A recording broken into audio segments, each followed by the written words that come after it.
भारत ने दिया दुनिया वालों को करारा जवाब। यूक्रेन के लिए नहीं झुकेगा भारत, रूस से रखेगा दोस्ती। यूक्रेन रूस युद्ध का भरपूर फायदा उठा रहा ड्रैगन। चीन खेल रहा रूस के साथ डबल गेम। चीन की दोहरी चालबाजी का भांडाफोड़, अब रूस करेगा बड़ा वार।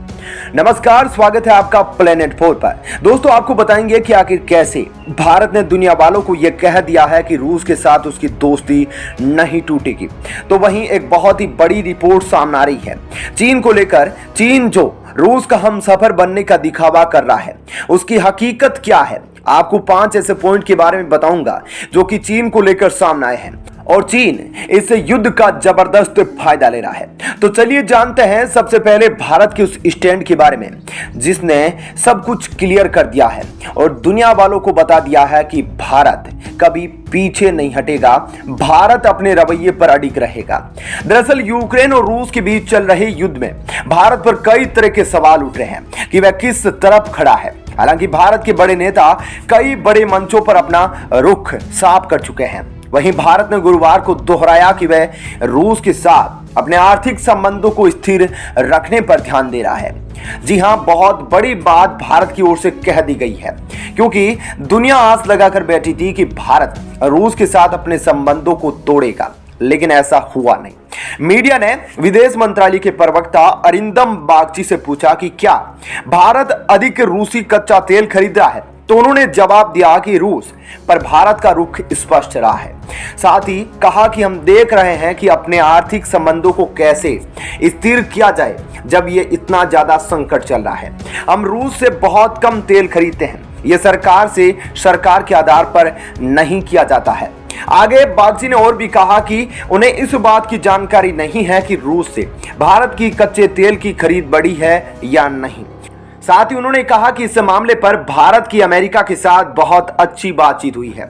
आपको बता दूं कि दोस्तों, रूस की ओर से यह ऑफर दिया गया था कि वो सस्ते में कच्चा तेल भारत को देगा और भारत उसके साथ व्यापार जारी रखे, जिसके बाद अमेरिका ने कहा था कि भारत ऐसा नहीं कर सकता।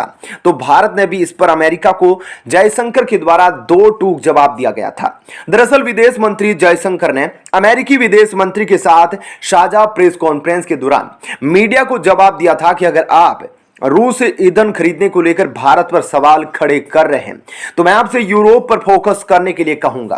उन्होंने कहा कि हम बस अपनी जरूरतों का ईंधन खरीदते हैं जो हमारी ऊर्जा सुरक्षा के लिए बेहद जरूरी है, लेकिन यूरोप इतने बड़े सौदे सिर्फ एक दोपहर में ही कर लेता है। तो चलिए अब जानते हैं दूसरी खबर के बारे में जिसने चीन की पोल खोल कर रख दी है। आपका क्या कहना है भारत के इस रवैये पर, अपना विचार जरूर बताइएगा। दोस्तों, यूक्रेन के खिलाफ रूस के युद्ध छेड़ने पर अमेरिका समेत कई पश्चिमी देशों ने उस पर कड़े आर्थिक प्रतिबंध लगाने शुरू कर दिए। चीन शुरू से ही इस जंग में रूस के साथ खड़ा है और उसने यूक्रेन पर हमले का विरोध भी नहीं किया, लेकिन एक हकीकत यह भी है कि चीन इस युद्ध के बीच भी फायदा कमाने में जुटा है। रूस यूक्रेन युद्ध को भांपकर चीन पहले ही इससे फायदा लेने की कोशिश में जुट गया था। युद्ध शुरू होने के बाद भी उसने न केवल रूस बल्कि यूक्रेन को भी इसके लिए इस्तेमाल किया और दोनों ही देशों को अपना ड्रोन दे रहा है। चलिए आपको बताते हैं कि आखिर चीन ने कैसे रूस ही नहीं यूक्रेन का भी फायदा उठाया।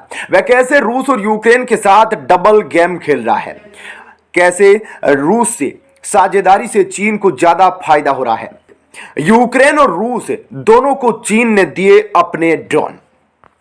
दोस्तों, एक तरफ चीन यूक्रेन के खिलाफ लड़ाई में रूस का दोस्त होने का दावा करता है, तो वहीं दूसरी ओर अपने फायदे के लिए वह यूक्रेन को रूस के सैनिकों को मारने के लिए, रूस के साथ लड़ाई करने के लिए अपने ड्रोन की सप्लाई कर रहा है। रूस की दोस्ती के साथ ही चीन की यूक्रेन के साथ भी डिफेंस डील है। साथ ही यूक्रेन ने चीनी कंपनी पर इसी ड्रोन को रूस को भी बेचने का आरोप लगाया। रिपोर्ट के मुताबिक चीनी कंपनी DJI के द्वारा बनाए हुए ड्रोन का इस्तेमाल यूक्रेन ने रूस के खिलाफ लड़ाई में किया।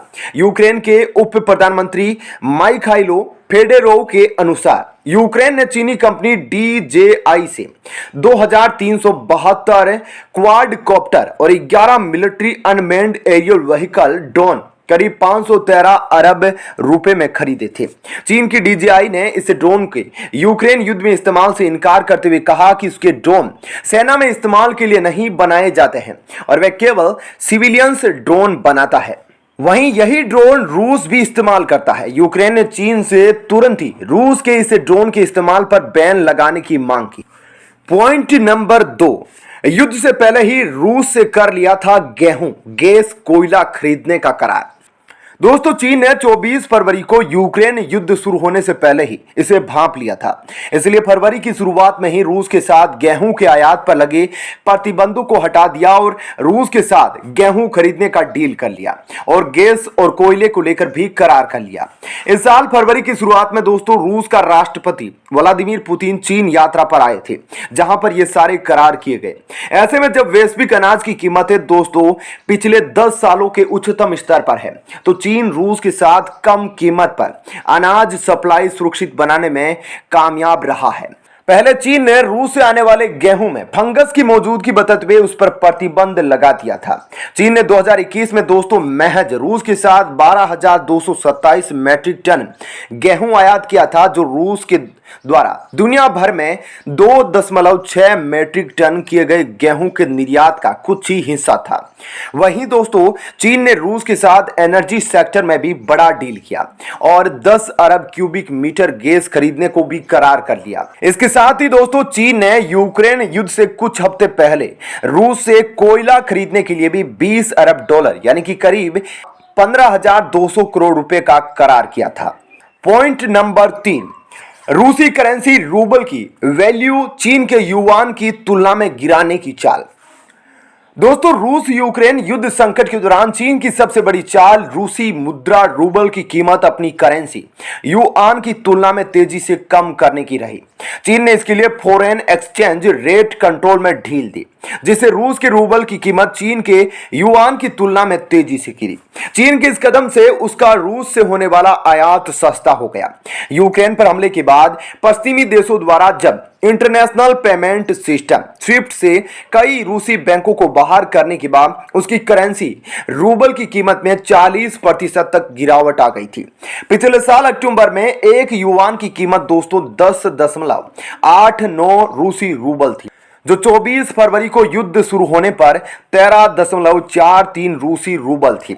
चीन के फॉरेन एक्सचेंज रेट में ढील देते ही रूबल की कीमत तेजी से गिरी और 7 मार्च को एक युआन की कीमत 22.25 रूबल की उच्चतम स्तर पर पहुंच गई।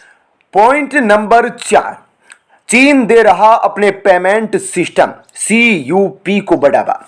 दोस्तों चीन रूस से न केवल सस्ते आयात को बढ़ावा दे रहा है, बल्कि इस बढ़े हुए व्यापार को अपने पेमेंट सिस्टम चाइना यूनियन पे यानी CUP के जरिए कर रहा है। पश्चिमी देशों द्वारा रूस के कई बैंकों को स्विफ्ट से बाहर किए जाने के बाद रूसी बैंकों के कार्ड आधारित पेमेंट के लिए CUP पसंदीदा पेमेंट सिस्टम बनकर उभरा है। स्विफ्ट एक सिक्योर मैनेजिंग सिस्टम है, जिसका उपयोग बैंक तेज और सुरक्षित तरीके से सीमा पार पेमेंट में करते हैं, जिससे इंटरनेशनल ट्रेड में आसानी होती है। रूस स्विफ्ट के विकल्प की तलाश में है। ऐसे में चीन ने मौके का फायदा उठाते हुए उसने अपने CUP जैसे सिस्टम का ऑफर कर दिया। चीन की इस चाल से CUP की वैश्विक पहुंच बढ़ जाती है, जबकि CUP चीन से पैसों की अवैध तरीके से भेजने की पसंदीदा साधन के रूप में काफी विवादित रहा है। दोस्तों CUP दुनिया का सबसे बड़ा कार्ड पेमेंट यानी कि डेबिट क्रेडिट ऑर्गेनाइजेशन है, जिसने 7 अरब कार्ड जारी किए हैं। CUP मोबाइल और ऑनलाइन पेमेंट भी ऑफर करता है। पॉइंट नंबर 5, रूस के साथ डिफेंस डील का भी फायदा उठाएगा चीन। दोस्तों रूस और चीन डिफेंस पार्टनर भी है। एक्सपर्ट का मानना है कि यह साझेदारी रूस से ज्यादा चीन को फायदा पहुंचाती है। रूस से रक्षा करार का फायदा चीन अपनी सेना के आधुनिकीकरण में करता है। चीन तेजी से अपनी सेना का आधुनिकीकरण करना चाहता है। डिफेंस एक्सपर्ट का यह भी कहना है कि रूस से डिफेंस डील में चीन को सबसे बड़ा फायदा रूसी डिफेंस प्रोडक्ट की रिवर्स इंजीनियरिंग यानी कि रूसी डिफेंस प्रोडक्ट्स की नकल करने यानी कि कॉपी करके ऐसा ही प्रोजेक्ट तैयार करने में मिलती है। जानकारों का कहना है कि चीन रूस की सैन्य क्षमता का इस्तेमाल जानकारों का कहना है कि दोस्तों चीन रूस की सैन्य क्षमता का इस्तेमाल करने से, अपनी जरूरतों के हिसाब से अपनी मिलिट्री को और बेहतर करने से नहीं चूकेगा और कॉपी करने से भी नहीं चूकेगा। चीन रूस से ऐसे 400 एयर डिफेंस सिस्टम और सुखोई जैसे फाइटर प्लेन समेत अन्य हथियारों का आयात करता रहा है। ऐसे में दोस्तों चीन की इस चालबाजी पर आपका क्या कहना है, कमेंट सेक्शन में जरूर बताइएगा। धन्यवाद। जय हिंद।